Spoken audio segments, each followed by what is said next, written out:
നമസ്കാരം. ശബരിമല സ്വർണ്ണക്കൊള്ള കേസിൽ അന്വേഷണ പുരോഗതി റിപ്പോർട്ട് സമർപ്പിക്കാനിരിക്കെ കൂടുതൽ തെളിവ് തേടി അന്വേഷണ സംഘം. ഉണ്ണികൃഷ്ണൻ പോറ്റി, പങ്കജ് ഭണ്ഡാരി, ഗോവർദ്ധൻ എന്നിവരെ കഴിഞ്ഞ ദിവസം ചോദ്യം ചെയ്തതിൽ നിന്ന് നിർണായക വിവരങ്ങൾ ലഭിച്ചതായാണ് സൂചന. ശബരിമലയിൽ നിന്ന് കൊണ്ടുപോയ സ്വർണം കണ്ടെത്താനുള്ള ശ്രമത്തിലാണ് അന്വേഷണ സംഘം. കേസിന്റെ ആദ്യഘട്ടത്തിൽ അന്വേഷണം വഴിതിരിച്ചുവിടുവാൻ ശ്രമിച്ചവരാണ് പങ്കജ് ഭണ്ഡാരിയും ഗോവർദ്ധനും. കൂടുതൽ മൊഴികളും വെളിപ്പെടുത്തലുകളുടെയും പശ്ചാത്തലത്തിൽ ഇരുവരെയും ഉണ്ണികൃഷ്ണൻ പോറ്റിയോടൊപ്പം ഇരുത്തി ചോദ്യം ചെയ്യുന്നതിനിടെ നിർണായക വിവരങ്ങളാണ് SITക്ക് ലഭിച്ചത്.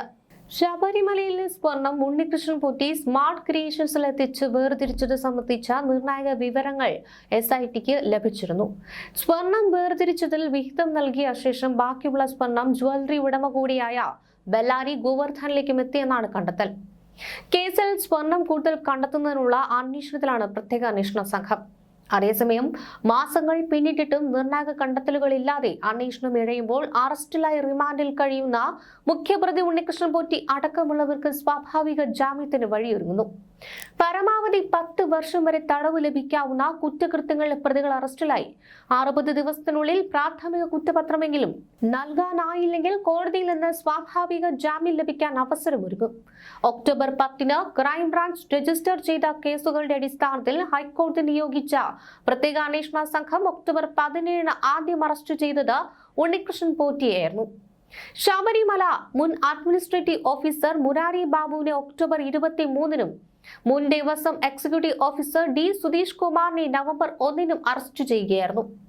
ഈ 3 പേരുടെയും അറസ്റ്റ് കഴിഞ്ഞ് 60 ദിവസം പിന്നിട്ടെങ്കിലും പ്രാഥമിക കുറ്റപത്രം പോലും നൽകുവാൻ SITക്ക് കഴിഞ്ഞിട്ടില്ല. ഇവർക്ക് പിന്നിലെ അറസ്റ്റിലായ മുൻ ദേവസ്വം ബോർഡ് പ്രസിഡന്റുമാരായ N വാസു, A പത്മകുമാർ എന്നിവരുടെ റിമാൻഡും വൈകാതെ 60 ദിവസം പിന്നിടും. അന്വേഷണം 3 മാസമാകുമ്പോഴും സ്വർണ്ണപ്പാളികൾക്ക് എന്ത് സംഭവിച്ചെന്നോ എത്രത്തോളം സ്വർണം കവർന്നെന്നോ വ്യക്തമായി കണ്ടെത്തുവാൻ കഴിയിട്ടില്ല. ദേവസ്വം വിജിലൻസ് കണ്ടെത്തലിനെ അപ്പുറം ഹൈക്കോടതി തന്നെ സൂചിപ്പിച്ച വൻ തോക്കുകൾ ഉണ്ടെങ്കിൽ അവരെ പിടികൂടുവാനോ രാജ്യാന്തര ഇടപാടുകൾ നടന്നിട്ടുണ്ടോ എന്ന് സ്ഥിരീകരിക്കുവാനോ കഴിഞ്ഞിട്ടുമില്ല. ഹൈക്കോടതി വിട്ടു നൽകിയ അന്വേഷണ കാലാവധി പൂർത്തിയാക്കുവാൻ ഇനി 2 ആഴ്ച കൂടിയേ ബാക്കിയുള്ളൂ. അതേസമയം ശബരിമല സ്വർണ്ണക്കൊള്ളയുമായി ബന്ധപ്പെട്ട ഗൂഢാലോചനയിൽ പങ്കില്ലെന്ന് ചൂണ്ടിക്കാട്ടി ദേവസ്വം ബോർഡ് മുൻ പ്രസിഡന്റ് N വാസു സുപ്രീം കോടതിയിൽ ജാമ്യാപേക്ഷ നൽകി.